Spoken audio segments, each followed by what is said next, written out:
አሁን ወንድማችን ሰው ላይ ሀሳብ ምስጥር ጥሩ እንቀጥልበታለን ማለት ነው። መልካም እሺ፣ ቪዲዮም ስላለኝ ማሳየት እችላለሁ።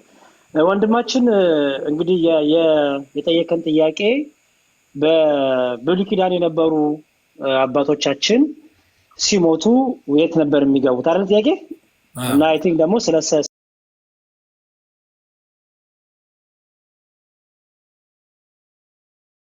ሰይጣንም ጠይቀናል። ኦኬ ሶ በብሉይ ኪዳን የነበሩ አባቶቻችን ሲሞቱ መልካም የሰሩት ደግም የሰሩት መልካም የሰሩትም ወደ ሲኦል ይሄዳሉ። ምክንያቱም ገነት ተዘግታለች፣ አዳም ተባሯል፣ ወደ ሲኦል ይሄዳሉ። ግን መልካም የሰሩ አባቶቻችን ደጋግ አባቶቻችን በእግዚአብሔር ጥበቃ በሲኦል ውስጥ ቢሆኑም ግን የእግዚአብሔር ጥበቃ ግን በዛ ይጠብቃቸው ነበር። የእግዚአብሔር ክልላ የእግዚአብሔር ጥበቃው ከነሱ ጋር አለ። ምክንያቱም ስታስበው በፈርዖን እኩል ነው ኢሳያስ የሚታየው፣ በናቡከደነጾር እኩል ነው ዳንኤል የሚታየው አይደለም። ስለዚህ እነዚህ ደጋግ ታምነው ጻድቃን እኮ ነበሩ። ባይዘወይ በብሉይ ኪዳን ጻድቃን ነበሩ። ኦኬ ጻድቆች እኮ አሉ። ግን ምንድነው የዘላለም ህይወትን ግን አላሰጡም ነው። ስለዚህ ሲያርፉ ደግሞ እንዴት ሄዳሉ? እንግዲህ ትንሣኤ ሙታን የለም፣ ገነት ዝግ ናት። ስለዚህ በሲኦል ቢሄዱም ግን የእግዚአብሔር ጥበቃ በዛ በሲኦል ሳለች ትጠብቃቸው ነበረ ብለን ነው ምናምነው ምናስተምረው። ምክንያቱም እግዚአብሔር ፌር ስለሆነ ትክክለኛ ፈራጅ ስለሆነ ኋላም ደግሞ በመስቀሉ ጌታ በተሰቀለ ጊዜ ወደ ሲኦል ወርዶ በሲኦል የነበሩትን ነፍሳት ወደ ገነት እንደወሰዳቸው እናምናለን። ስለዚህ የመጀመሪያው መልስ እሱ ነው። መልሼ ልከሆነ ያ መልሰ ገብቶኛል። ሲኦል ነው ግን ክሊር አልሆነልኝም። ማለት ሲኦል ውስጥ ሌሎች ኃጢአተኞች ይቃጠላሉ፣ እነዚህ አይቃጠሉም ነው ወይስ ሰቃዩ ያገኛቸውም የሲኦሉ? ጥሩ ሉቃስ ወንጌል ምዕራፍ 16 እናንብብ። አይ ቲንክ እሱ ክሊር ያደርግልሃል። ሉቃስ ወንጌል ምዕራፍ 16 እንዲህ ይላል ስለ አልዓዛር ማለት ነው። ፍርፋሪ ቀጭን የተልባ እግር። አዎ ጎበዝ። እሺ ቀይ ልብስና ቀጭን የተልባ እግር የለበሰ አንድ ባለጠጋ ሰው ነበር። ዕለት ዕለትም እየተመቸው በደስታ ይኖር ነበር። አልዓዛርንም የሚባል አንድ ድሃ በቁስል ተወርሶ በደጁ ተኝቶ ነበር። ከባለጠጋው ማዕድ ከሚወርቀው ፍርፋሪ ሊጠግብ ይመኝ ነበር። ውሾቹ እንኳን መጥተው ቁስሎቹን ይልሱ ነበር። ድሃውም ሞተ፣ መላእክትም ወደ አብርሃም እቅፍ ወሰዱት ይላል። አስተውል። ወደ ተሰዱት ላይ ወደ አብርሃም እቅፍ። ባለጠጋው ደግሞ ሞተና ተቀበረ ይላል። ኦኬ ሁለት ነገር ታያለን። ድሃው ሞተና ወደ አብርሃም እቅፍ ወሰዱት ሲባል ሳይቀበር ወሰዱ ማለት አይደለም። ሞቷል። ያኛው ተቀበረ ብሎ አስቀምጠን። ለምን?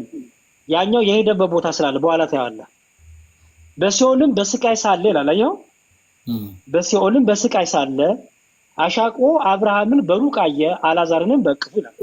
እርሱም እየጮኸ አብርሃም አባቶይ ማረኝ፣ በዚህ ነበልባል ሰቃየሁና የጣቱን ጫፍ በውሃ ነክሮ መላሴ እንዲያበርድልኝ አልዓዛርን ስደድልኝ አለው። አብርሃም ግን ልጄ ሆይ አንተ በሕይወት ሳለ መልካም ተቀብለሃል፣ አልዓዛር እንዲሁ። አሁን ግን እርሱ በዚህ ይጽናናል፣ አንተም ትሰቃያለህ አለው። ከዚህም ሁሉ ጋር አሁን ያው ከዚህ ወደ እናንተ ሊያልፉ የሚፈልጉ እንዳይችሉ ወዲያሉ ደግሞ ወደኛ እንዳይሻገሩ አለ። በእኛና በእናንተ መካከል ታላቅ ገደል አለ አለ። ኦኬ ያ እንግዲህ ገደል ምን ነው? እነሱን የከለላቸው። እነሱ አሁን ገደል ሲል የሆነ የተቆፈረ ነገር የሆነ ጉድጓድ የሚዘለ ነገር ኖር አይደለም። ተከልሎ ልክ አሁን ገደል ካለ ይለያል ማለት ነው አይደል? በቃ ለይቷቸዋል። የእግዚአብሔር ቸርነት ጥበቃ ከና አብርሃም ጋር አለ። ሌሎቹ በክፉ ስራ የነበሩት በጣዖት አምልኮ የነበሩት በእሳቱ ይቀጣሉ። እነዚህ ግን በእግዚአብሔር ጸጋ ይጠበቃሉ ነው። ምክንያቱም እየተሰቃዩ ነው። በሲኦል እሳት በነበልባል አይደለም የሚለው? ያ ነበልባል አብርድልኝ ነገር ነው የሚለው። ይሄ ነበልባል እነዚህ ቅዱሳንን ጻድቃንን ነቢያቶቹን አያገኛቸውም። ለምን? እነሱና እነዛ ጋር ምን አለ? ገደል አለ። ገደል የተባለው የሚጠብቃቸው ጸጋ እግዚአብሔር ለማለት ነው። የተለያየ ቦታ ነበረው። ቦታ ሳይሆን ይኸውልህ ጸጋ እግዚአብሔር ጥበቃውን ነው የሚነግረው እኮ። ከሰቃዩ እነሱ እና አብርሃም አይሰቃዩም፣ ሌሎቹ ይሰቃያሉ። ጽድቅ የሰራ ሰው አይሰቃይም ነበር። መልካም የሰሩ አባቶቻችን ወደ ሲኦል ቢሄዱም ግን ምን ይደረጋሉ? የእግዚአብሔር ጥበቃ ከነሱ ጋር አለ። የእሳት ወላፈን እነሱን አይቀጣቸውም ነው። ገደል የተባለው የሚሻገሩት የሚዘሉት ማለት አይደለም። ምክንያቱም ሲኦልና ገነት ስንል እንዲያው አንዱን ተሻግረህ የሆነ ነገር ወጥ ብለህ ዘለህ ከዛ ወደ ገነት የምታልፍበት ከዛ ደግሞ ዘለህ ደግሞ ወደ ገነት መጋበት ማለት አይደለም።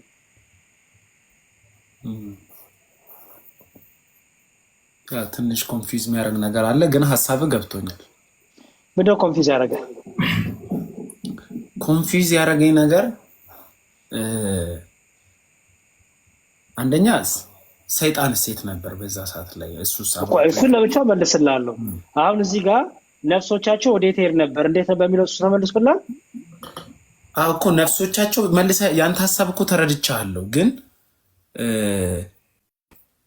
እና አብርሃምም ሲኦል ነበሩ የሚለው ነው ትንሽ ኮንፊውዝ ያደረገኝ። ስለ የእግዚአብሔር ጥበቃም ቢኖር ጽድቅ ሰርተው እዛ መሆናቸው ገነት ዝግናታ ገነት በክርስቶስ ደም ነው የምትከፈተው። ገነት ተዘግታለች። አዳም ከተባረረ ጀምሮ ገነት ዝግናት ወንድሜ። ምክንያቱም ገነትን ዘጋውና የምትገለባበጥ የእሳት ሰይፍ የያዘ መልአክ አቁሞ አዳምን እግዚአብሔር አባረረው። ክርስቶስ ራሱ የመጣበት ምክንያት እኮ ገነትን ሊከፍትልን ነው። በቀኝ የተሰቀለ ወንበዴ መጀመሪያ የገባው እሱ ነው።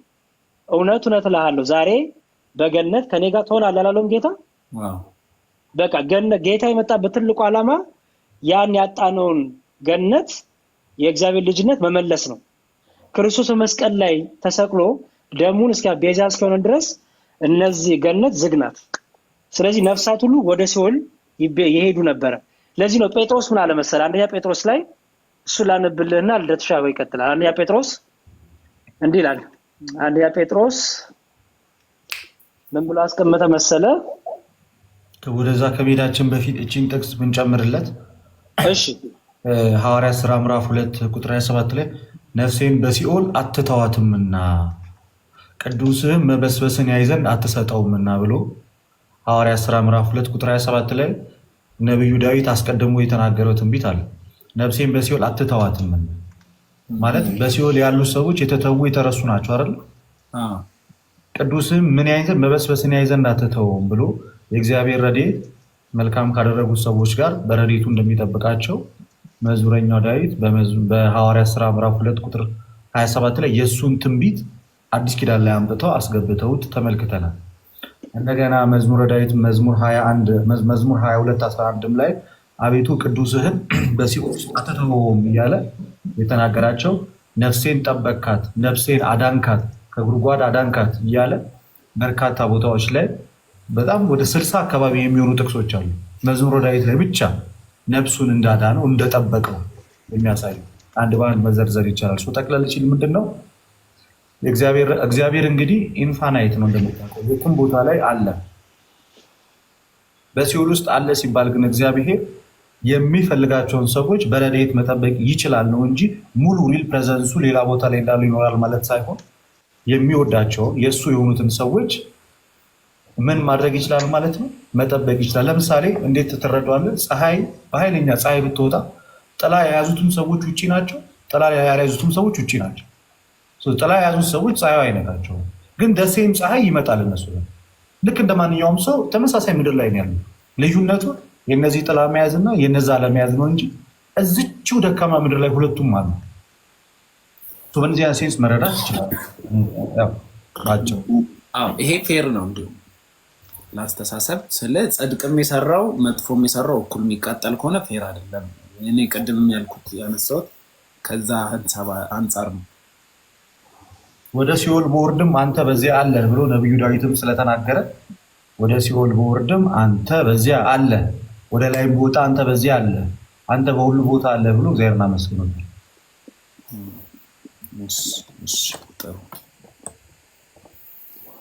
በቃ ሰው አንደኛ ጴጥሮስ ምዕራፍ 3 ቁጥር 19 ደግሞ ጨምረህ አንብበው።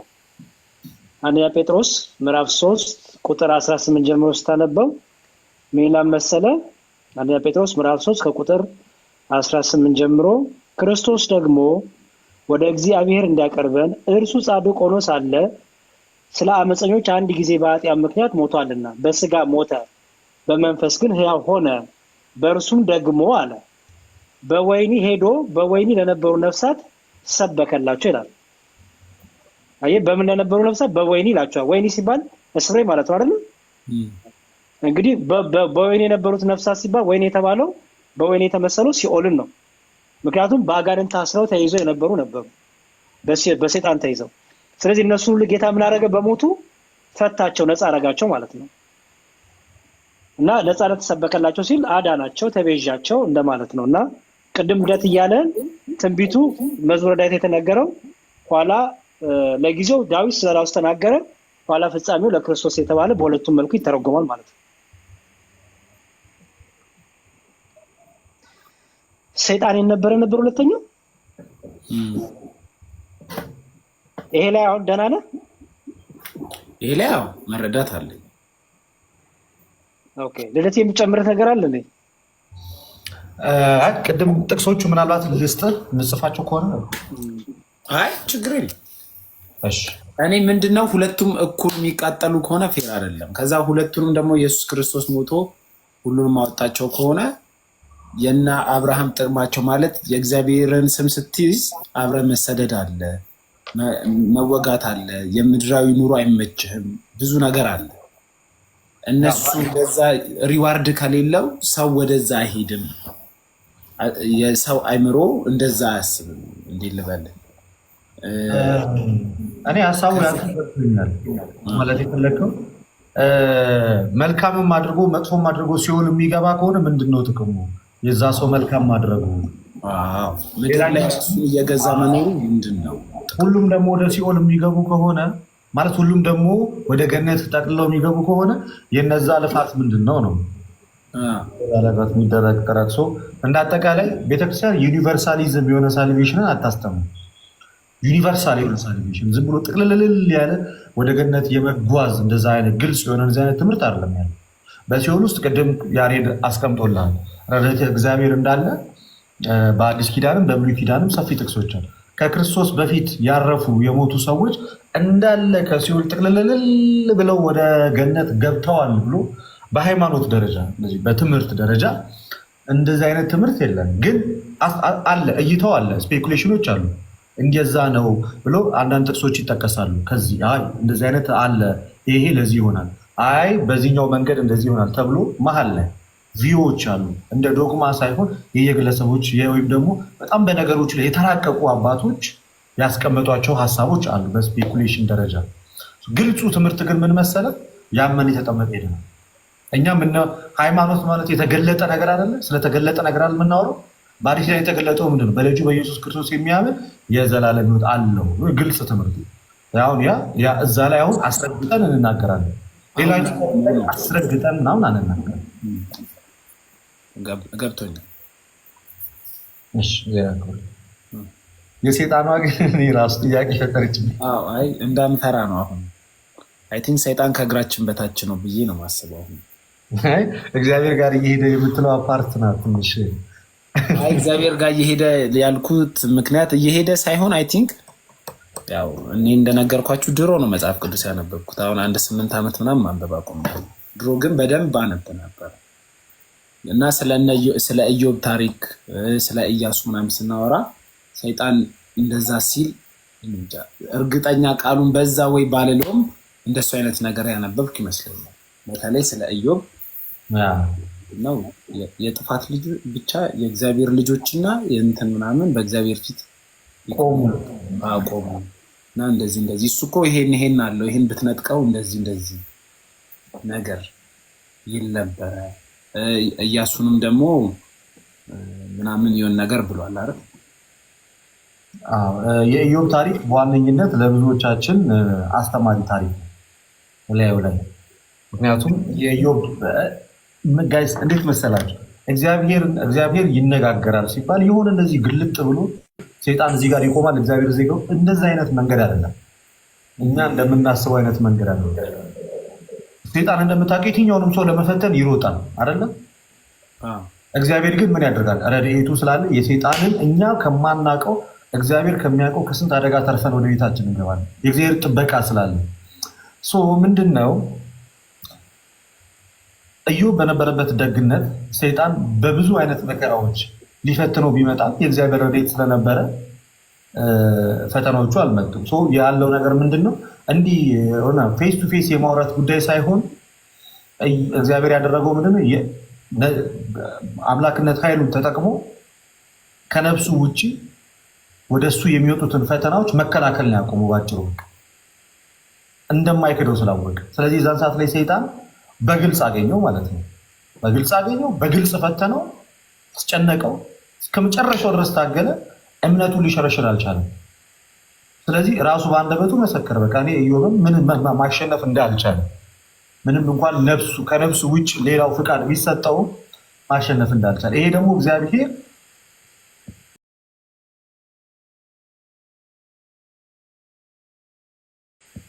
በቅዱሳን አባቶቻችን ላይ ካለው ጽኑ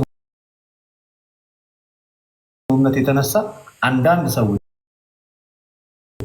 በፈተና መጽናት እንዳለባቸው ለማስተማር የኢዮብ ታሪክ እንደ ዋነኛ መሳሪያው ተቀምጦልናል። ግን ሰይጣን አሁንም ድረስ ይከሳል። ያው ይከሳል። መክሰሱን አያቆምም።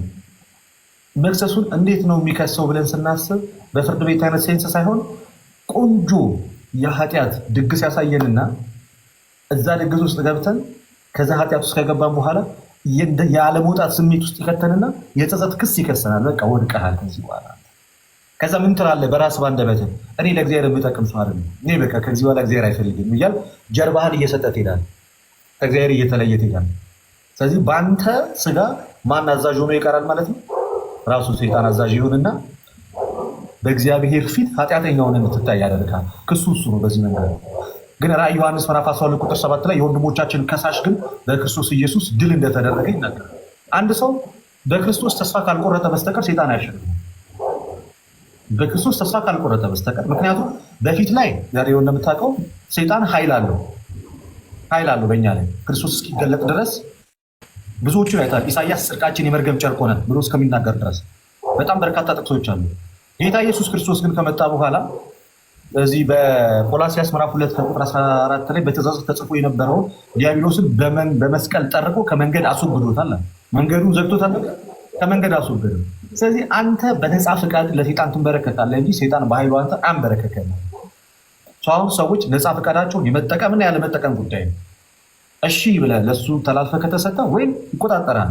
ግን በክርስቶስ ኢየሱስ ኃይል በስሙ ጉልበት ከተዋጋኸው ግን ሰይጣንን ተቃውሙት ከእናንተ ይሸሻል እንዳለ ስትቃወሙ ከአንተ ይችል። ግን ፊዚካል ልጨምርልህና ወንድሜ የመጽሐፈ ኢዮብ ላይ ሰይጣንም መጣ በመካከል ቆመ ሲባል ለሰይጣን ስፍራ ተገኝቶለት እንዲያው እግዚአብሔር ክብር ሰጥቶት ማለት አይደለም። ሊከስ መጣ ማለት ነው።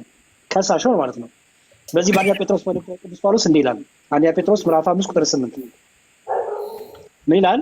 በመጠን ኑሩ፣ ቁሙ፣ በመጠን ኑሩ፣ ንቁም። ባላገራችሁ ዲያብሎስ የሚውጠውን ፈልጎ እንደሚያገሳ አንበሳ ይዞራልና ይላል። አዮ አሁን አንበሳ እንደዚህ ይዞራል አይደል? የሚውጠው ነገር ሰይጣን ሲዞር ይታያል። ይዞራል ማለት በቃ ሁሉ ቀን ይፈትናል፣ ሁሉ ቀን ይከሳል፣ ሁሉ ቀን በቃ አንተን ለመጣል ይጥራል ለማለት ነው። ገባ? ሰው ልክ አሁን እዚህ ጋር ይዞራል ሲባል አንበሳ እንደዚህ እንደሚዞረው ለማለት አይደለም። በቃ አንተን ይከሳሃል፣ አንተን ሊጥል ይሞክራል፣ ይገዳደርሃል ማለት ነው። ተረዳኸኝ? በዛ ጊዜ ኢዮብን ለመክሰስ መጣ፣ ከሰሰ ማለት ነው ባጭሩ። ሰይጣን ከሳሽ ነው፣ ውሸተኛ ነው። ስለዚህ ምን አደረገ? ኢዮብ እኮ የሚያመልክህ፣ ኢዮብ እኮ የሚገዛልህ እንዲያው ልጆች ስለሰጠኸው ሀብት ስላለው ብሎ ክስ አቀረበ። እግዚአብሔር ጋር ሄዶ ነው ይሁን መክሰስ ይባላል እሱ። ለምሳሌ ሲዞር በጠላቶ በሰይጣን የአባቶቻችን ኋላም ደግሞ የክርስቲያኖች ሁሉ ከሳሽ ነው ይባላል። ኦኬ ለምሳሌ ቀላል በእባብ ገላ ተሰውሮ አዳምና ሔዋን አሳተ ትባላል አይደል? የት ሄዶ ሰይጣን እባብ ውስጥ ገብቶ እኮ የት ነበሩና አዳምና ሔዋን? ኤደን ገነት። ሰይጣን ነበረ። ሰይጣን አይደለም። እሱ ነው። ሰይጣን ኦልሬዲ ተባሯል፣ ወድቋል። ገባ? ግን ምን አደረገ ማለት ነው? በእባብ ገላ ተሰውሮ መንፈሱ ማለት ነው። ገባ? መንፈሱ በእባብ ገላ ውስጥ ተሰውሮ ምን አደረገ? አዳምና ሔዋንን በዛ ጊዜ እና አዳምና ሔዋን ከእንስሳት ጋር አውሩ ነበረ። ገባ? አዳም እንስሳትን ሁሉ የሚያወራ ለእንስሳት ሁሉ ስም ያወጣ አዳም ነው በነገራችን ላይ። እግዚአብሔርም የፈጠረውን ፍጥረት በአዳም ፊት አሳለፋቸው። ለእንስሳቶቹ ሁሉ ስም ያወጣው አዳም ነው።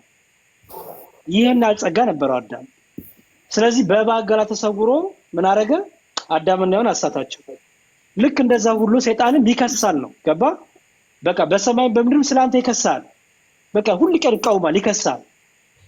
ሊከስ መጣ ነው። በእግዚአብሔር ፊት መጣ ሲባል እንዲሁ በቃ እንደነ ሚካኤል እንደነ ገብርኤል ክብር ኖሮ ሳይሆን ከሳሽ ሆኖ መጣ ነው። ከሰሰ ነው። ቆሙ የሚለው ወርድ ነው ትንሽ በመጽሐፍ ቅዱስ መቆም የሚለው በብዙ ፍቺ ይፈታል። ቅድም አሁን መዞር የሚለውን ይዞርሃል ማለት ነው። ሰይጣን እንደዚህ ይሽከረከራል ማለት ነው። መዞር ማለት ይሽከረከራል ሳይሆን አንተ በምትኖርበት እንትን ላይ ያለ ነገር ነው። ፈታው። አየኸው? ኤግዛክትሊ በአውዱ ፈታው አይደል?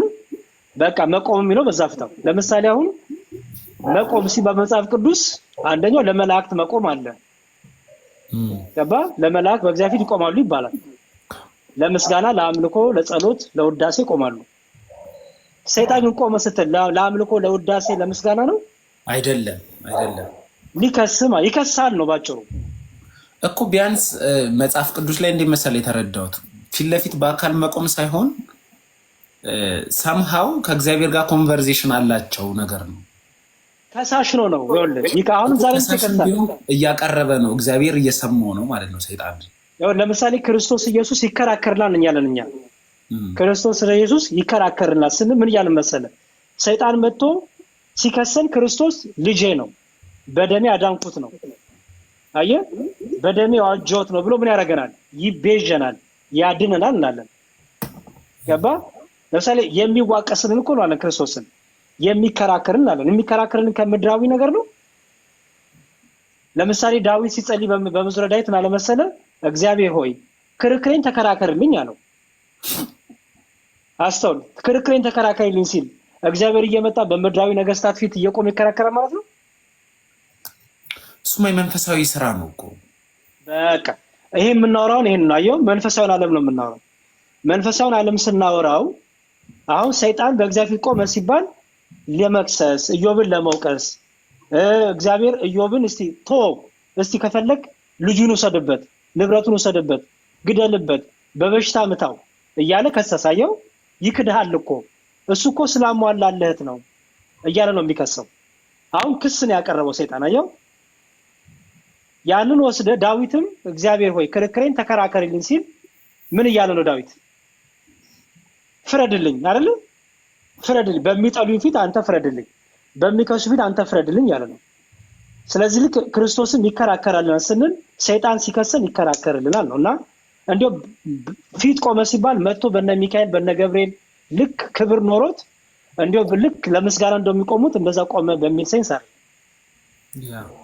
ግን ቅድም ለኑሃሚንም እያልኳት ነበረ። ታዲያ ለምን ኢየሱስ ክርስቶስ ሰይጣን እንደ መብረቅ ከሰማይ ሲወድቅ አየው ያለው ለምንድን ነው? ከዛ በፊት አልወደቀም ነው ወይስ በዛ ሰዓት አክቹዋል ታይሙን ነው ሲወድቅ አየው ያለው ወይስ እንዴት ነው? ሰማይ ላይ ነበረ እንዴ? ኢየሱስ ክርስቶስ ያን ወርድ እንዴት ሊጠቀም ይችላል? እሺ፣ ስለ ሰይጣን ነው እንደምናወራው ዛሬ። እሺ፣ ልደትዬ መልስለትና እቀጥላለሁ ነኝ። ይቅርታ አንድ ጊዜ አንድ ኮሜንት እየመለስኩኝ ነበር። ካላስቸገርኩት ደግሞልኛል አንድ። እሺ በመጀመሪያ ይቅርታ። መዝሙር እንዴት መሰለ የተገናኘ ነው እኛ መዝሙር እኔና ኑሃሚን የራሳችን ኮንቨርሴሽን ነበረ። እኔ ስለ እምነትም አልወያይም፣ ግን እንደ አጋጣሚ በተነሳ ሀሳብ ልደት ጋር ሄደው ኑሃሚን ሲሉት ልደት መጣ። ልደት ያለው ነገር እየመለሰልን አንተ ገባህ እንጂ ሆን ብለን ስለ ሰይጣን ልንከራከር አይደለም የገባ ነው። ስቀልድ ነው። እኔ ችግር የለም ያለንን እንትን ለማለት ነው። እሺ ኢየሱስ ክርስቶስ ሰይጣን እንደ መብረቅ ሲወድቅ አየው ለምን አለ ነው ያልኩት። ልደት አክቹዋል ታይሙን ነው በዛ ታይም ሲወድቅ አይቶ ነው ኢየሱስ ክርስቶስ። እኔ የተረዳሁት ሀሳብ የነበረው ኢየሱስ ነው ያለው ወይስ ትንቢት ላይ ነው ያለው? ትንቢት ኢሳይያስ ላይ መሰለኝ። ትንቢት ኢሳይያስ ላይ አይደለ? ኢየሱስ ክርስቶስ ሉቃስ ላይ ነው ያለው። ሉቃስ 10 ላይ ሉቃስ 10:18 ሰይጣን እንደ መብረቅ ከሰማይ ሲወድቅ አየው እና ከዛን አይ ቲንክ ጴጥሮስ እና ያለው ወይስ ሉቃስ 10:18 ላይ አለት ላይ ቤተክርስቲያን የገሃነም ደጆች ምናምን አንድ ሉቃስ ስንት ይቀርታ 10:18 ልደትዬ። እሺ ቀጥል ጥያቄ ላንተ። እና እንደዛ ያለው እኔ የተረዳሁበት መንገድ እንዴት ነበረ? እስከዛ ድረስ በቃ ሰይጣን እግዚአብሔርን ጋር ገብቶ መክሰስ ኦር ደግሞ ማናገር እንደሚችል ግን ከዛ በኋላ ግን በቃ እንደተከለከለ አድርጌ ነው ያሰብኩት። ለምን ከዛ በኋላ ሰይጣን ከእግዚአብሔር ጋር ኮንቨርሴሽን ሲያደርግ የሚያሳይ ኦር ደግሞ እንደዛ አይነት ይሄ ብሉይ ኪዳን ላይ እንደነበሩት አይነት ነገሮች የሉም። በአዲስ ኪዳን እንደዚህ አይነት ንግግሮች ኦፍኮርስ ሰይጣን ደፍሮ ቀርቦ እኮ እሱን ነው የምልህ። እና ኢየሱስ ክርስቶስ የተጠቀመው ያንን ቃል ምን ሊያስተምረን ነው የተናገረው? ያንን ለሁለት ነገር ነው። አንደኛውን ራዕይ ዮሐንስ ላይ ይመልሰዋል። ራዕይ ዮሐንስ ላይ ይመልሰዋል። ለሁለት ነገር ነው። እንደዚህ ይላል፣ በሰማይ ሰልፍ ሆነ፣ ሚካኤልና መላእክቱ ዘንዶውን ተዋጉት ይላል። ዘንዶውም ከመላእክቱ ጋር ተዋጋ፣ አልቻላቸውም። ከዚያ ወዲያ በሰማይ ስፍራ አልተገኘላቸውም ማለት። ዓለሙን ሁሉ የሚያስተው ዲያብሎስ ሰይጣን የሚባለው ታላቁ ዘንዶ እርሱም የቀደመው እባብ ተጣለ፣ ወደ ምድርም ተጣለ፣ መላእክቱም ከእርሱ ጋር ተጣሉ። ታላቅ ድምፅ በሰማይ ሰማሁ እንዲህ ሲል፣ አሁን የአምላካችን ማዳን ኃይል፣ መንግስት፣ የክርስቶስ ስልጣን ሆነ። ቀንና ሌሊትም በአምላካችን ፊት የሚከሳቸው የወንድሞቻችን ከሳሽ ተጥሏልና። ለሁለት ነገር ክርስቶስ ተናግሮታል። ምን አለ መሰለ በመጽሐፍ ቅዱስ አነጋገር ደብል ፕሮፌሲ አንድን ቃል ለሁለት ነገር መጠቀም ማለት ነው። በሰዓቱ ስለሆነው ነገርና ስለሚሆነው ነገር አደሴም ታይም መጠቀም እና ሌላኛው የመጽሐፍ ቅዱስ የትንቢት አነጋገር ደግሞ ያልሆነውን ነገር እንደሆነ አድርጎ መናገር። ለምሳሌ ምን ይላል መሰለ? እነሆ ሕፃን ተወልዶልናል አላር ኢሳያስ ተወልዷል። ይዛንሳ አልተወለደም፣ ንግግሩ ግን እንደተወለደ ነው። ስለዚህ እንደዚህ አይነት ደብል ስታንዳርድ የሆኑ ፕሮፌሲዎች አሉ።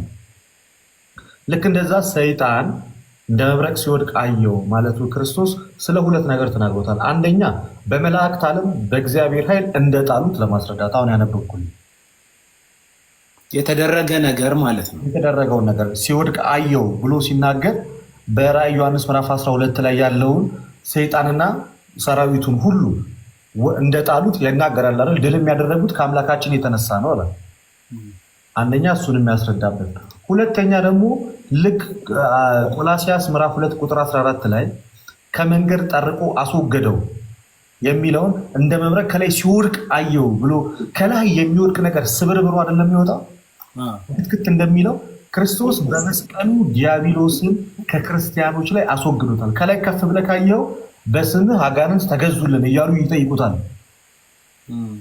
ያ ከምን አንጻር ነው? ክርስቶስ ኢየሱስ ሰይጣንን ድል ስላደረገው ከዚህ በኋላ የትኛውም ክርስቲያን በዚህ ስም ሁልጊዜ ሲቀጠቅጡትና ሲያሸንፉት እንደሚኖሩ ለማሳየት አንድ የመስቀሉ ስራ በመስቀሉ ኃይል ጌታ ድል እንደሚያደርግ፣ ሁለት ደግሞ በዓለመ መላእክት በእግዚአብሔር ስም በአምላካችን ስም ድል እንዳደረጉትና ከዛ እንደወደቀ ለማሳየት ነው።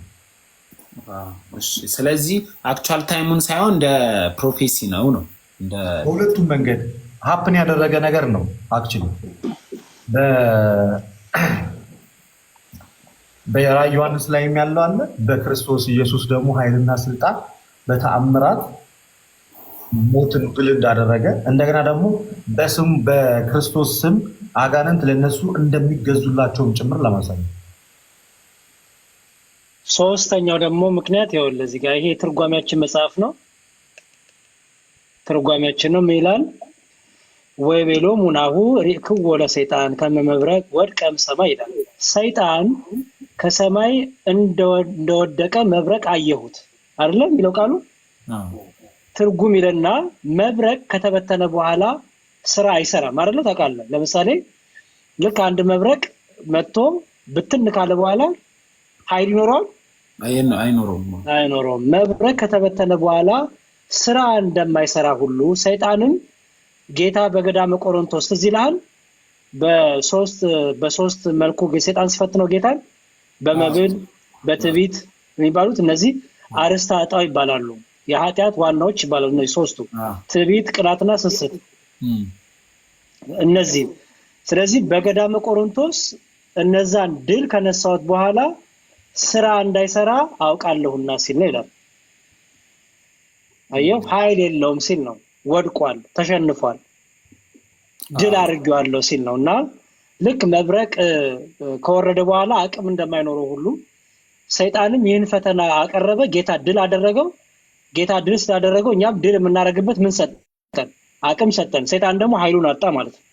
ስለዚህ ሲወድቅ አየሁ የሚለው ሶስተኛውም ትርጓሜ ይሄ ነው። ልደት እያለ ሁለቱን ያዝ፣ ሶስተኛ ደግሞ ይህንንም ጨምር ማለት ነው። ስለዚህ ማቴዎስ 4 ላይ ያለውን ማለት ነው። አዎ ይፈትነው ነበር እንጂ ከመክሰስ ካለመክሰስ ጋር እያያዝ ነው። ኃይሉን ማጣቱን፣ ኃይሉን መዶቁን፣ ኃይሉን መቀማቱን የሚያሳይ ነው። በእኛ ላይ ስልጣን የለው ነው ባጭሩ።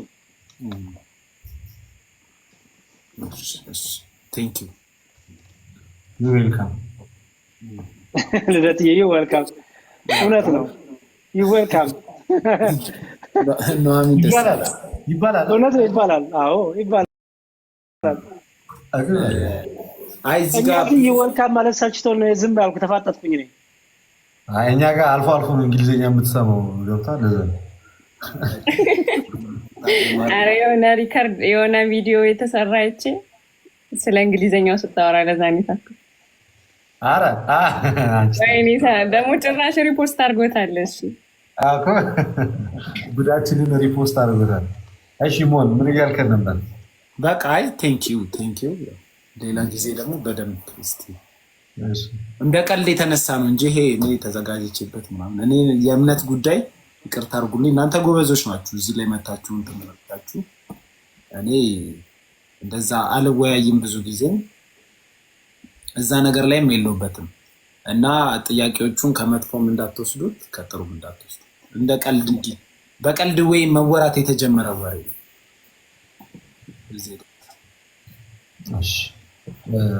እኛ አጋጣሚ ተጠቅመን ተማምረንበታል። ይህም ጊዜ የሚሰጥ እግዚአብሔር ነው። በአጋጣሚዎች የሚሆን ምንም ነገር የለም። በዚህ ጊዜ በአንተ ምክንያት እኔ የምመለከተው ኦዲየንሱን በአንተ በኩል ያለ ይሰማኛል፣ በያሬድ በኩል ያለ ይሰማኛል፣ በኑሃሚን በኩል ያለ ይሰማኛል። በዚህ አጋጣሚ የተወሰነ ሰው እንኳን የሆነች ነገር አግኝተው የሚሄዱ ለእኛ ትልቅ ነገር ነው። ትልቅ በተለይ እንደኔ ጠያቂ እንደሆነ ሰው እኔ በጣም ጠይቃለሁ እና ብዙ ሰው ድፍረት ይመስለዋል። እኔ ግን ድፍረት አይደለም ብዬ አስባለሁ። ከነፍሴ የሚበልጥ ነገር የለም እና ለመዳን እስከሚፈጅብኝ ሰዓት ድረስ ሼምም ምናምን የለኝም። ለምን ብቻዬን ነው የምድነው፣ ብቻዬን ነው የምጎደውም በወድቅም ብዬ የማስበው እና የሆነ ነገር ኮንፊውዝ ካደረገኝ የመጽሐፍ ቅዱስ ጥያቄም ቢሆን ደፍሬ እጠይቃለሁ። በጣም መልካም ነገር ነው መጠየቅ። መጠየቅ ጠያቂ ትውልድ አዋቂ የሚያደርገውም ከመጠየቅና ከመማር ነው። አይ እንዲህ ጠይቀን ብንማማር ይሻላል። እና ጨርሰናል ለዛሬ።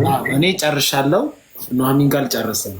ስለ ዮኒ ማኛ እያወራን ነበር። አይ እናንተ አውሩ፣ እኔ ልወጣ ነው። ሌላ ሰው የተሻለ ሰው አውሩና ለቀልድ ነው እንደዚህ አልኳት።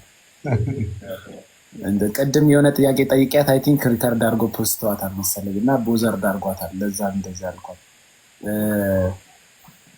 እንትን እናንተ አውሩ፣ የተሻለ ሰው አስገቡ፣ እኔ ልውጣ። ቴንኪዩ። ግን ልደትም ስላወኩ ደስ ብሎኛል፣ ስለተገናኘን ደስ ብሎኛል። አመሰግናለሁ። ትምህርቶችንም አንዳንዴ እሰማለሁ፣ እገባለሁ፣ አያለሁ። ፈለገ ጋርም እንገናኛለን ብዬ ኑሃሚን እንዳጣላችን ታስታርቀናለች። ግድ ነው። ፈለገ ኃይለኛ ነው ትንሽ። በቃ እናወራለን። ቴንኪዩ። መዝሙር ልደት እንገናኛለን።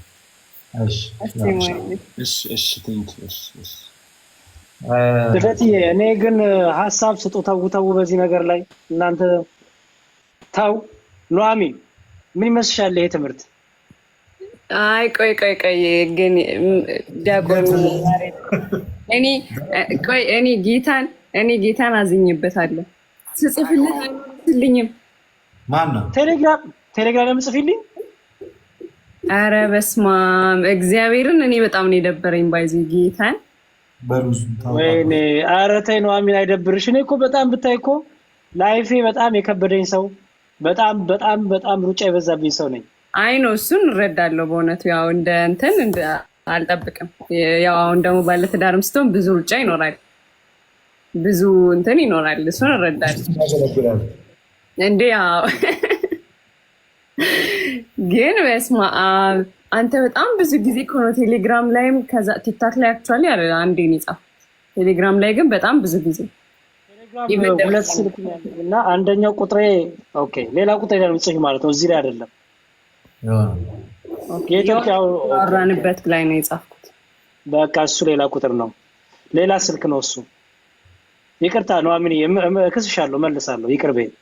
አይ ችግር የለውም። በቃ ልናገር ብዬ ነው። እሺ ቀጥል። እሺ ወጣላት እኮ ልደት ደግሞ። እሺ አታቀሳሰር ነው አይደል? ጳውሎስ የክብርን አክሊል ይሰጠኛል አለና ይሰጠኝ ይሆን አይደለም? ይሰጠኛል፣ እርግጠኛ ነኝ አለ። ለእኔ ብቻ ግን አይደለም ብሎ እንደኔ እርሱን ተስፋ ለሚያደርጉ ሁሉ ነው ብሎ ክፍት አደረገው። እኛን ሁሉ አስገባል። ሰማይ መግባታችን ጥርጥር የለውም። አክሊሉ ምን አይነት ነው ነው? የነ ጳውሎስ አይነት ነው። የነ ጳውሎስ አይነት ነው። በፍጹም ሌላ አይነት አታደርጉትም። ጌታ ይባረክ። በጣም ጌታ ከረዳችሁ የኢየሱስ አይነት፣ በጣም ህይወታችሁ ደክሞ ዝቅ ካላችሁ የጳውሎስ አይነት አድርጋችሁት መጨረስ። በሁለቱ መሀል መኖር ከጳውሎስ በጣም እሺ። ኑሐሚ ገብቶሻል አሁን ያለው ነቢይ ጥላሁን? ኧረ እኔ አልገባኝም። ሁለት አይነት አክሊል አለ፣ የጳውሎስ አክሊል እና የኢየሱስ አክሊል። አይ እሱንማ ሰማሁት እኔ። የፈለገ ይምጣ አለ። ብናጣ የጳውሎስን አናጣ ማለት ያቀረብዛሉት ማለት የኢየሱስ አክሊል እኮ የሞት እኮ ነው እኮ በመስቀል ላይ ያደረገው አክሊል እኮ ነው አይደል? እሱም ብቻ ሳይሆን ልደትዬ፣ ለምሳሌ ኢየሱስ ክርስቶስ የክብርን አክሊል ተቀዳጀ ስልን አንድም በመስቀል ላይ፣ ሁለተኛው ግን በግርማውን ኃያልነቱን ገናንነቱን ከአብና ከመንፈስ ጋር እኩል መሆኑን የባህሪ አምላክነትን ተመኝቶ ነው ይሄ ሰውዬ እንዴ ማለት በዚህ ንግግሩ የባህሪ አምላክነትን የሚገዳደር ጥያቄ ነው የጠየቀው። የክርስቶስ አክሊል ይሰጠናል ማለት እንዴ በጉ በዚህ ሰዓት ላይ እኮ ማለት ወይም ደግሞ አካላዊ ቃል በለበሰው ስጋ በአብ ቀኝ ነው ያለው። የባህሪ አምላክነትን ኢቨን የተዋሃደው ስጋ ራሱ የባህሪ አምላክነትን ገንዘብ አድርጓል። የባህሪ አምላክነትን ገንዘብ አድርጎ በክብር ነው ያለው እና አዎ የእነዚህ ሰዎች አለማወቅ በስመ አብ ወወልድ ወመንፈስ ቅዱስ ጥግ ድረስ ሄዷል። እኔ የጳውሎስ ራሱ መቅለሉ ቅድም አንደኛዋን እየሰማዋት ነበረ። አንተ እንዴት ነው የምትዘገንነው? በእናትህ የዘመኔ ጳውሎስ ብያለሁ አለችው ዮኒ ማኛን። እንዲህ እሱ እንግዲህ የግለሰቦችን አስተያየት ደግሞ ቀላል ነገር ቢኖር ፕሮቴስታንት በጣም መረን ነው ባጭሩ። በጣም ይቅርታ ኤኒዋን ስፔሻሊ መናገር የሚችል አፍ ማለት ሲናገር አቀላጥፎ መናገር የሚችል ሰው ኢሚዲየትሊ ፓስተርም ነብይም መሪም መሆን የሚችልበት ቤት ነው። በጣም በቀላሉ አንተ እንዴት ነው በእናትህ? እኔ ማለት ጳውሎስ አልገባቸው ምን አይነት ሐዋርያ እንደሆነ አይ ዶንት ቲንክ የተረዱት አልመሰለኝ ምን አይነት ሐዋርያ እንደሆነ ሐዋርያው ጳውሎስ 14 መልእክታቱን የጻፈ እጅግ ብዙ ተጋድሎን ያደረገ እንኳን የኃጢአት ጊዜ ለስብከት እንኳን ጊዜ የሚያጥረው ሰው እኮ ነው ሐዋርያው ቅዱስ ጳውሎስ ማለት። እንዴት ነው ሰዎች ከሐዋርያው ቅዱስ ጳውሎስ አገልግሎት ጋር ነገሮችን የምታመዛዝነው? የዘመኔ ጳውሎስ ነህ ማንን? አንድ ተራስ ግለሰብ ሰውዬ ነገ ተመልሶ እኔ አላቅም። የእናንተ የድፍረት ንግግር ለከት የለውም። በጣም በጣም በጣም ንቀት እኮ ነው፣ የመጨረሻ ንቀት ነው። እና አስበኸዋል? እኔ ሳስበው ራሱ ይዘገንነኛል። በዚህ ልክ ሰው በቀላሉ ኤኒዋን በቀላሉ የሆነ ነገር መሆን ይችላል። ምንም አይነት እንትን የለውም። በቃ ይሄ ገደብ የለውም። ትመጣለህ። እኔ ለምሳሌ አሁን ዛሬ ፕሮቴስታንት ቢሆን በሆን ኢሚዲየትሊ ወይ ደግሞ አፍተር ከአንድ ሳምንት ወይ ደግሞ ከአንድ ወር በኋላ የራሴን ቸርች ከፍቼ ምናምን ነገር እንደፈለኩ ላይሰንስ ማውጣት ብቻ ነው የሚጠበቅብኝ። ሄጄ ላይሰንስ ማውጣት ከዛ በኋላ የሆነ ቸርች ብዬ የሆነች አዳራሽ ተከራይቼ ምናምን በገባ ህዝቡን ይዞ ነው የሚሄደው።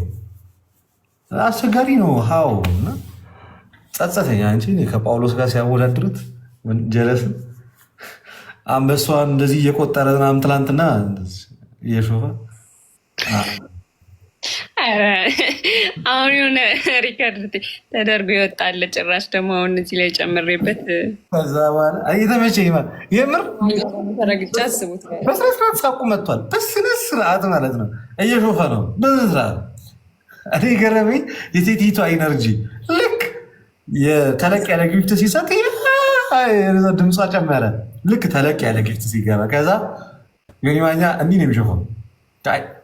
የፊቱን ኤክስፕሬሽን ካያችሁት ጋይዝ ሾፍ ያደርጋታል። አንበሳ አሜን የሚለው ራሱ ቆጥሮ ነው። ይመቸው ይብላው። ይህንዙ በጊፍተኛ ምን አገባል? ፕሮቴስታንት ማንም ተነስቶ እንደ ልቡ የሚሆንበት ቦታ ስለሆነ ዊዶን ኬር እኛ ወንጌልን መስበክ ብቻ ነው። ግን አሁን ፕሮፋይል አድርገሽ የዞርሽ ህዝብ ከሳምንት ከወር በኋላ ጀመርኩ ተናግሯል። አያበላም ወደሚያበላው ይሻላል አለ እኮ አለቀ በቃ። እና ኤኒዌይስ እግዚአብሔር ከና አንድ ልባም ፕሮቴስታንት ራሱ ይጥፋ። አንድ ልክልኝም ጋይስ ምንድነው? ኦን እኮ ነው የኔ እንትን ኑሐሚን አላማሽ ምንድን ነው? አላማችን ህመሟንን መርዳት ነው። ለምንድን ነው የኔ ማንም ሰው አይታየኝም? ኤኒዌይስ እዚህ እንትን ላይ እነ ኤርሚ አሉ፣ ግን እንዳለ ሎክ ነው። ሎክድ ነው። እኔ ጋርም ሎክድ ነው። ዛሬ ላይቭ ሰሞኑን አልተቻልሽም? ላይቭ መጥረሻ የገባው ነው። አሁን 2 ቀን ምናምን ትላንትናና ዛሬ በቃ የመጨረሻ ሰግጠሻል። በጣም አሪፍ ላይ ነሽ። እንዳታቋረጭ ስልሽ እሺ ቢል እንግዲህ አናቋረጥም። አለሽ የሆነ ገቢበት ምናምን ነገር መሄድ ትችላለሽ። አንተ እያስተማርክ ነው መሰለኛ። የሆነ እያስተማርኩም በመሀል ኮመንት በቃ ሀሳብሽን ሲሰርቅ እንትና ቢገባ ልደት በማርያም እንደዚህ ይገባ ልደት እንትና ገባ ልደት እንዲህ ሊሆን ሀሳብሽን እንዴት ብጥ እንደሚያደርጉት ኑሐሚን ጋር ልደት ኑሐሚን ጋር ምናምን ኮመንት ቆይ እንትን ከምንል ለአንድ ጌም እንጫወት።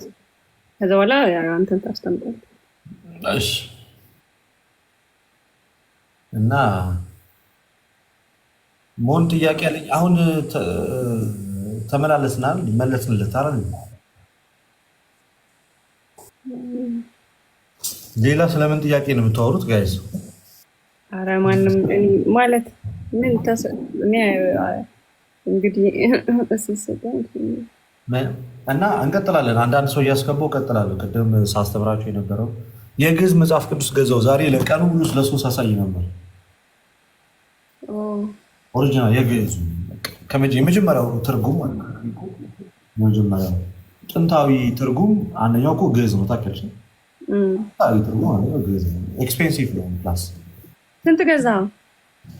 አይነገርም።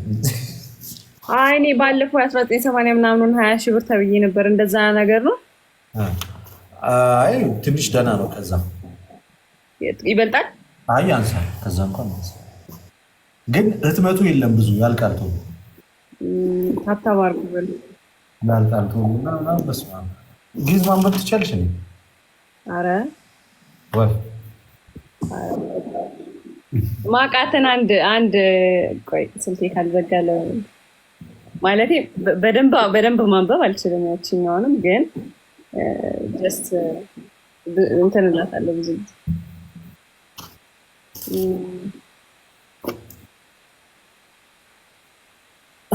ኦኬ ጋይስ 14 ፖይንት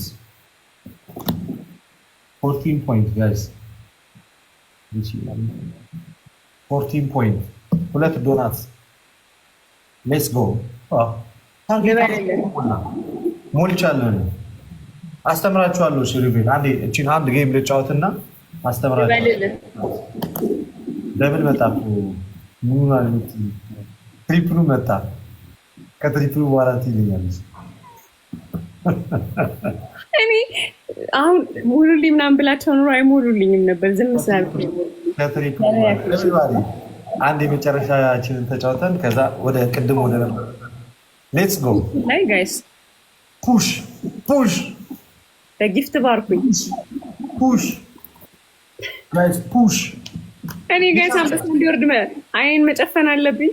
ፑሽ ጋይስ አባ አንበል እንደውል እንዴ ልደውልለት እንዴ?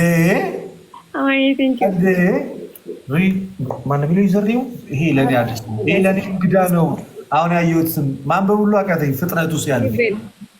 ኧረ እግዚአብሔር ይስጥልኝ የምር በጣም አመሰግናለሁ። በኋላ ወደ ትምህርታችን እንመለሳለን። ክርስቲያን ሳያልቅ እስኪ ዝም ብላችሁ ሰርፕራይዝ አድርጉኝ እስኪ ብላችሁ 10 ሺህ አስገቡኝ እስኪ ዝም ብላችሁ በትሪፕሉ ተጠቅማችሁ ዝም ብላችሁ ትሪፕሉ ተጠቅማችሁ። ኧረ ፕሊዝ ጋይስ ቲም ወርክ አድርጉት። ምህረት ቴንክ ዩ ሶ ማች በጣም አመሰግናለሁ ጋይስ። ፑሽ ቴንክ ዩ ሬቬል። ትንሽ ነው እኮ ልዩነታችን። አንድ ጋላክሲ ብትሰጡ ይሞላ ነበር። እኔ የምልሽ ሞን እያሉኝ ነው። ቆይ ለቅና እናስገባዋለን። ሞን እያሉ ነው። እና አይገስ ጥያቄውን ጨርሶ ነበር። ካለ ይምጣ እንቀበላለን። ልበልልህ። ወይኔ ህይወት ደብሩ ላይ ቢሆን አሪፍ ነበር። እሺ ቀጥይ። ኧረ ተው በምቤቴ። እኔ አሁን ምንም ጊፍተር ስለሌለ ነው ከባድ ነገር። ፑሽ እስኪ አስደንግጡኝ ወይ በጊፍት ባርኩኝ ጋይስ። እኔ እንግዲህ እኔ እንደዚህ ማድረግ አለብኝ እናንተ እንትን ኧረ ባርኳት። ኧረ ተው እንዴ! ሞተር ምናምን ብትሰጡ እኮ እንበልጣለን ጋይስ። ጌታ ሻርክ ምናምን በእውነት ማውቀው አንድ ግን አዳዲስ ቤተሰቦች እየተቀላቀሉኝ ነው። እኔ አይነት የተባረካችሁ ሰዎች ይሆናሉ። አንድ ማቃት ግዝ ሰላም ለኪ ንሰግድ ንብለኪ ጎበዝ ቀጥይ። ማርያም እምነ ናስተብቋኪ ጎበዝ ናይስ እምአርዌ ነአዊ ተማህፀነ ብኪ በእንተ ሀና እምኪ በእያቄ ባቡኪ ማህበረነ ዮም ድንግል ባኪ። ያቺን ማንበብ ትችላለህ። ሌላንካ ጎበዝ እግዚአብሔርን ነው አለ። በጣም ጎበዝ እግዚአብሔርን ጎበዝ ነሽ። ደግሞ አሪፉን ፓርት ነው ያልሽው። በጣም ደስ የሚለው በአማርኛ ትርጉሙ በጣም ነው ደስ የሚለው። እንዴ 5000 ገባውን አሸነፍኩሽ። እግዚአብሔርን ኧረ ቤት ያላችሁ ሰዎች ተው። አሸነፍኩ። 1-0 እሺ አሸነፍኩሽ።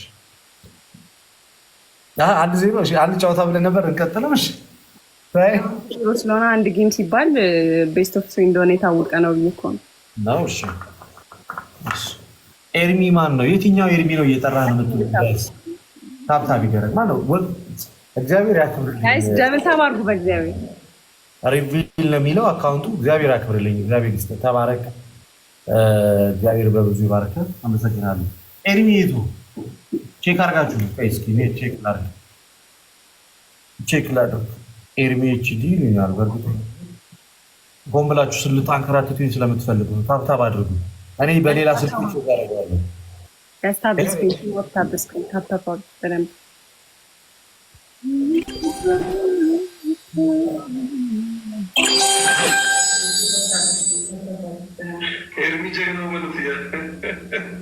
እግዚአብሔር ሙድ ይዝብኛል። እዚህ በሌላ ስልክ ስታ ኤርሚ የሰማው ነው።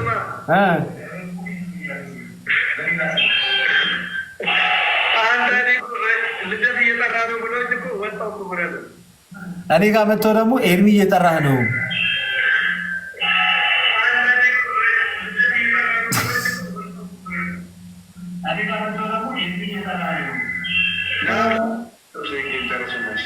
ልክልሃለሁ። እሺ ልክልሃለሁ። እናንተ እግዚአብሔር እናንተን ያምን ጉም የዘገነ በጣም ጋይስ። እሺ ሁለት የወርዲ የምትባይ ልጅ ነሽ። ይሄ የአንቺ ስራ ነው። ሁለት ዶናት እንዴ ቀውስ ሲሆናችሁ። አረ የዛሬ ጊፍተር የአዲስ ጊፍተር ነው። እግዚአብሔር ይባርክ። መድኃኒዓለም ቤትን መድኃኒዓለም ቤትን ወይ ቤትሽን ይባርከው። ይባርከው። ተባረክ። ወንድ ነህ ወይ ሴት? እግዚአብሔር ይስጥልኝ። በጣም ነው የማመሰግነው። በጣም አዳዲስ ቤተሰቦች እያየሁ ነው። እሺ አሁን ትሪፕሉ እንጠቀም ጋይዝ። ቤስት ኦፍ ስሪ ትሪፕሉ እንጠቀም። ትሪፕል ጎ ጋይስ ትሪፕል ይዘ ትሪፕል ጋይስ ጎ ዩዘ ትሪፕል ጎ ጋይስ ዩዘ ትሪፕል ፕሊዝ ጎ። ኤርሚ ጋር እንሂዳ። ይህን ጨዋታ እንጨርስና ጋይስ ወደ ሶስተኛ ጨዋታ ሳንሄድ በዚሁ እንቅጫዋ ላሸንፋት። ፕሊዝ ዩዘ ትሪፕል ጋይስ 3 እጥፍ ነው። 3 እጥፏን እንጠቀማታ እንዲህ። ከዛ ከኤርሚ ጋር ደግሞ እንዛግ እስኪ 3 እጥፏን ተጠቀሟታ። መሆኑንም እናስገባዋለን። 3 እጥፏን ተጠቀሟታ ጋይስ። ሳታልቅ አንድ ጋላክሲ ጋይስ፣ አንድ ጋላክሲ